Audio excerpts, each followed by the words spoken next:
a foreign head of state, captured in his bed by U.S. military forces and then flown directly to New York to face federal charges. Sounds like something out of a movie. It really does, like a political thriller. But it's not. This is the reality of what happened just days ago. A truly stunning event. So what does this stunning move, the capture of Nicolás Maduro, what does it mean for American power, for the world, and, I mean, for the millions who have suffered under his regime? Oh, it's explosive. It sets precedents that, diplomats and military strategists are really just starting to grapple with. We're seeing this unprecedented blend of domestic law enforcement and international military action. Exactly. Okay, let's unpack this. Our mission today is to get past those breaking news headlines. We're going to break down the core facts, the political fallout, and the really explosive precedents set by this lightning-fast intervention.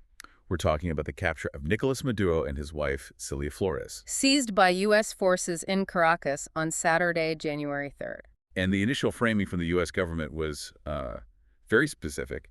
They said this was just the execution of a warrant. A warrant. Yeah, our sources confirm both Maduro and Flores were indicted way back in 2020. By the Southern District of New York, the SDNY. Right. And it was a pretty serious stack of charges. And these weren't, petty crimes. The indictment listed narco-terrorism conspiracy. Oh, yeah, importation conspiracy. Yes, even conspiracy to possess machine guns. So Attorney General Pam Bondi, she went public immediately, vowing they'd soon face the full wrath of American justice on American soil. So they're really pushing the idea that this is a domestic legal matter, just one that's being enforced internationally. That was the narrative, a powerful one. But it started to crumble almost right away. How so? Well, key figures in the administration started talking about things that weren't related to narcotics. Okay. Like Secretary of State Marco Rubio. He came out very quickly, very publicly, and asserted that Maduro is not the legitimate president of Venezuela. So what is he then? In Rubio's words, he's just the head of the Cartel of the Sole. The Cartel of the Suns. For you, the listener, can you just clarify what that is? Sure. It's basically a network of high-ranking Venezuelan officials who are, allegedly using the government itself to run huge drug trafficking operations. So by calling him a crime boss instead of president, they're trying to strip him of any kind of sovereign protection. Precisely. And that's when the elephant in the room, the economic motive, was brought right out into the open. By Vice President J.D. Vance. Right. He emphasized that the drug trafficking must stop, but then he added this second, really critical demand. Which was? That the stolen oil must be returned to the United States. Whoa, okay, wait. If the legal case is a DOJ warrant for drugs and guns, doesn't openly demanding oil completely undermine that? It does. It shifts it from a police action to something else, something economic or political. It's the signal.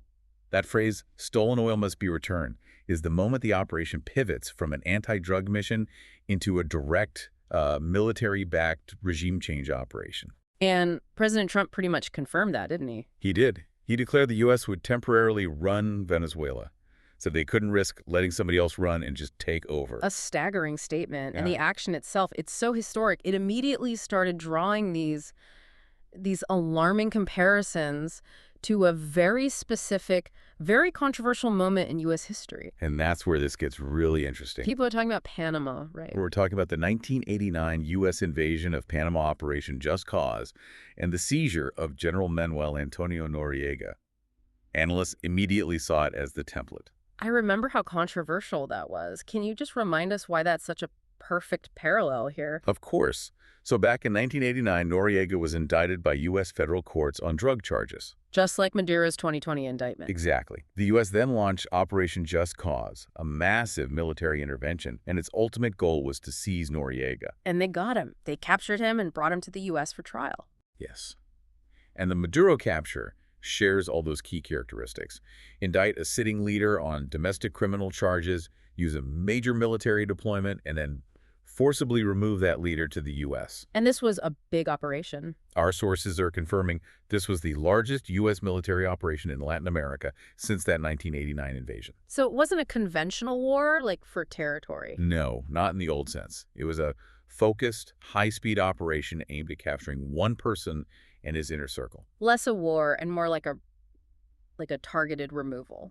Which brings up that powerful analogy people are using, the global SWAT raid. That sounds cinematic, but what's the actual danger legally of framing a military operation like that? The danger is immense. By calling it a global SWAT raid, the administration is basically asserting that a domestic U.S. court order backed by the entire U.S. military can supersede national sovereignty anywhere in the world. If the DOJ can issue a warrant and the military can just go execute it on a foreign leader. It totally redefines international norms. And that blurring of lines is what set the stage for the massive political firestorm back in Washington. I mean, the reaction was explosive. It really was. The Republican response was pretty much one of celebration. They framed it as a win for national security and the rule of law. Just the execution of a valid legal process. That's the line.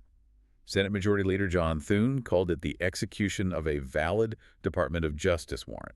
And Representative Carlos Gimenez went even further. He compared it to the fall of the Berlin Wall. I mean, the argument you heard widely was that the president was just acting within his constitutional authority, that foreign actors trafficking drugs threaten our national safety. So the military action is justified to stop the flow of deadly drugs. It's a way of packaging regime change as defense of national security. But the Democrats, even those who have long opposed Maduro, they universally condemned the operation. They're calling it an illegal war of choice. Right. And their objection wasn't about defending Maduro. It was about the process. The Constitution and the War Powers Act. They argued forcefully that using the military this way demands congressional approval. Something that was never sought or received. Exactly. Senator Mark Warner, Representative Joe Neguse, they both called the action blatantly unconstitutional. So the debate isn't about whether Maduro deserved justice. It's about whether the president alone has the right to launch a military action against a foreign leader without Congress. And that debate quickly spiraled into accusations of deception. You mean lawmakers claiming they were misled? That's right. Senator Andy Kim and Representative Seth Moulton, they said that in earlier classified briefings, officials like Rubio and Secretary of Defense Hegseth had flat out denied any plans for regime change or a land invasion. So they felt they'd been lied to. Kim's exact words were that officials had blatantly lied to Congress. Wow. That level of mistrust, that just adds a whole other layer to this constitutional crisis. It does. Because if the executive branch intentionally deceives Congress about something this big, the whole system of checks and balances it fails. And that suspicion then leads to questions about the administration's true motives, right? Right. Critics like Representative Alexandria Ocasio-Cortez, they just dismissed the whole war on drugs justification. They called it a hollow pretext. Why hollow? Well, they point to the administration's recent pardon of the former Honduran president, Juan Orlando Hernandez. Who was a convicted drug trafficker. A convicted drug trafficker.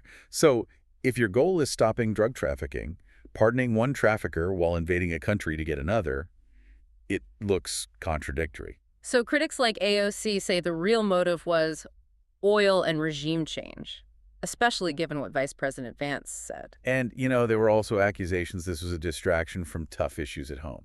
If we connect this to the bigger picture, Yeah. What's the most chilling part of this political fallout? It's the concern about geopolitical precedent. Lawmakers repeatedly warned that this action gives a dangerous script to America's rivals. Representative Rosa DeLauro warned this gives the exact same template China would use to justify invading Taiwan, or that Russia used to assault Ukraine. It takes away the moral high ground. It really does. I Yeah. mean, if the U.S. says it can do this, what stops Beijing from just inventing criminal charges to justify seizing Taiwan's leaders? Or Putin doing the same in Ukraine. Right. Senator Mark Warner warned that this risks causing the rules that restrain global chaos to just begin to collapse. Okay, let's shift away from the geopolitics for a moment and focus on the raw human reaction. Because on the street, especially in the Venezuelan diaspora, there was profound joy. But also a lot of wariness. Let's start with the joy. Absolutely. The Venezuelan diaspora has been waiting years for something like this in Doral, Florida. Which is basically Little Caracas. It is. Up to 40% of the population is Venezuelan. And hundreds flooded the streets, celebrating, chanting liberty for hours. And you really need to understand the context for that celebration. We're talking about a humanitarian crisis that has forced, what is it? Approximately 7.7 million Venezuelans. Wow. That's about 20% of the entire population. They've had to flee the country since 2014.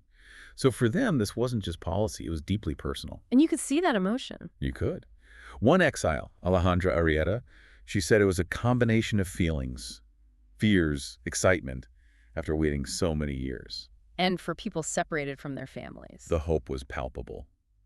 A father, David Nunez, said he hoped he could finally be reunited with his daughters after 6 years apart. But that joy was, well, it was quickly tempered by President Trump's declaration that the U.S. would run Venezuela. Right. That unilateral statement triggered immediate concerns. Especially for refugee advocates. Experts pointed out the fear that the administration could use this U.S.-led control to speed up deportations. The logic being, the country is safe now, we're running it, you can all go back. Exactly.